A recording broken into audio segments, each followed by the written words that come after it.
You know, Amy and I were talking about the power of Thanksgiving, giving thanks, gratefulness. And you hear a lot about this, but when you begin to look at it in contrast to your own circumstance or situation, it may not feel like Thanksgiving. It may not feel good. And, you know, there's a lot of people going through a lot of stuff right now. It's just common sense. And when you look around, that there's a lot happening.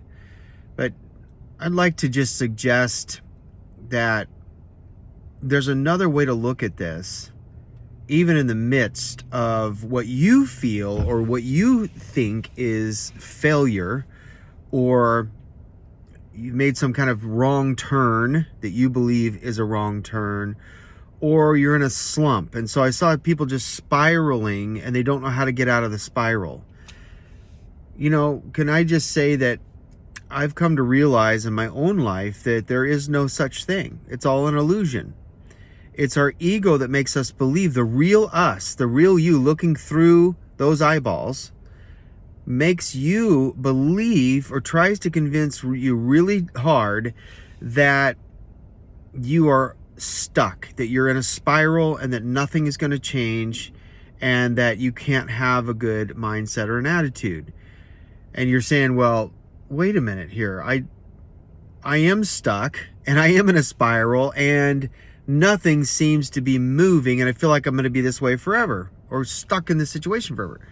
So how could that be an illusion? Well, the illusion is that you are stuck. The illusion is that you can't move forward. So the ego loves to play tricks on our heart, to say things like, yeah, if you even think about trying to take a step, if you even think about being happy today or being joyful, then I'm going to give you every reason to believe that you shouldn't through your circumstances and your, quote, spiral.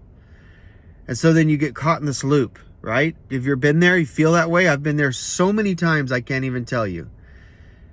And it feels like you're just going on this cyclical thing on a treadmill that just won't stop. And you keep going in circles and cycles. And it's like, okay, man, how do I get out of debt? How do I get out of this relationship? How in the world do I get out of this pain? And see, that's the trick of ego. Ego wants us to believe that pain and suffering are a part of the deal, a part of life situations, circumstances, and that we always need to stay there in that suffering to, quote, reign, or some weird kind of situation or doctrine, you know, that we have been conditioned by.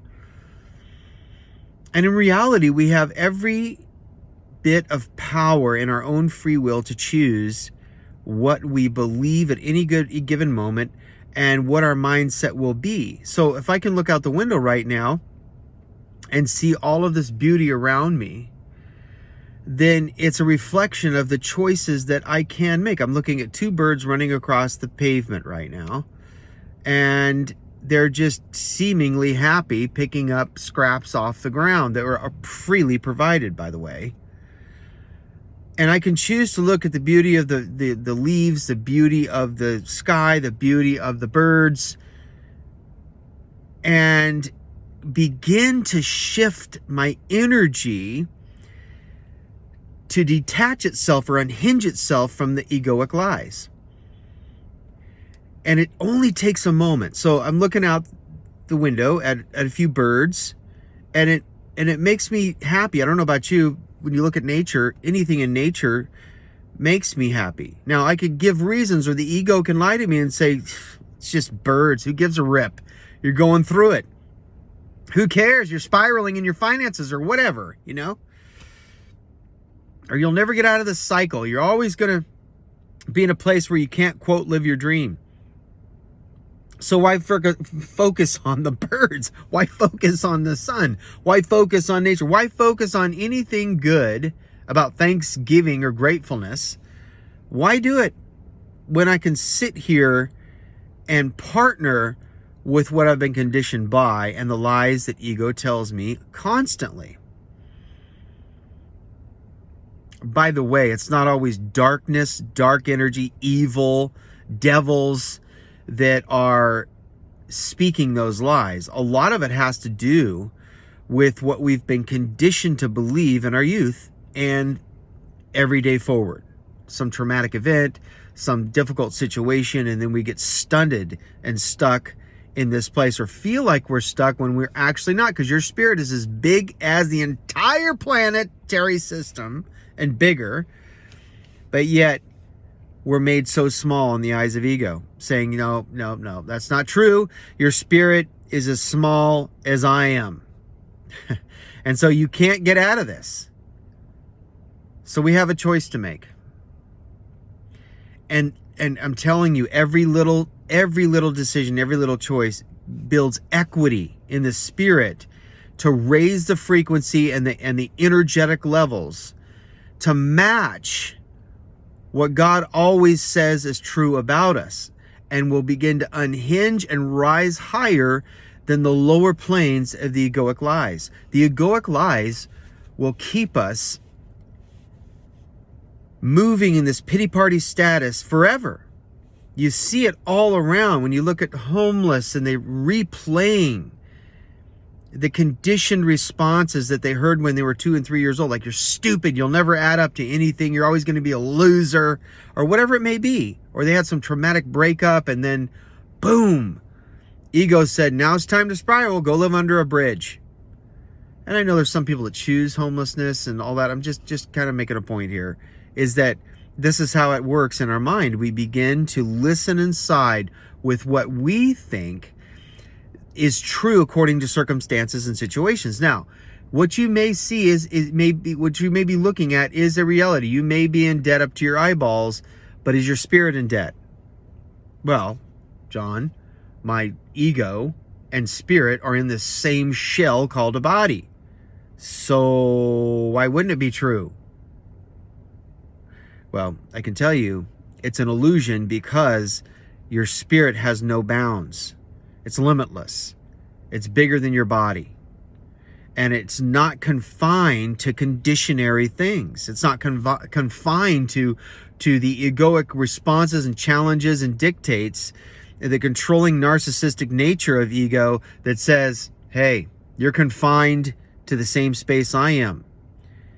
And that's an illusion, because that would be like saying God is confined to man's egoic nature. You're made of God. You're made of the substance of God. You're made of the substance of unconditional love. Whether you realize that or not, we all are. Why do you think we react and respond the way we do to tangible love? Why? Why do we look at love and just when we fall in love, if you've ever been in love, you know exactly what I'm talking about. It's like it's like you feel limitless. You feel like you can do anything. And it's this amazing feeling that you've never had before in any other way. And that, my friend, is God in you.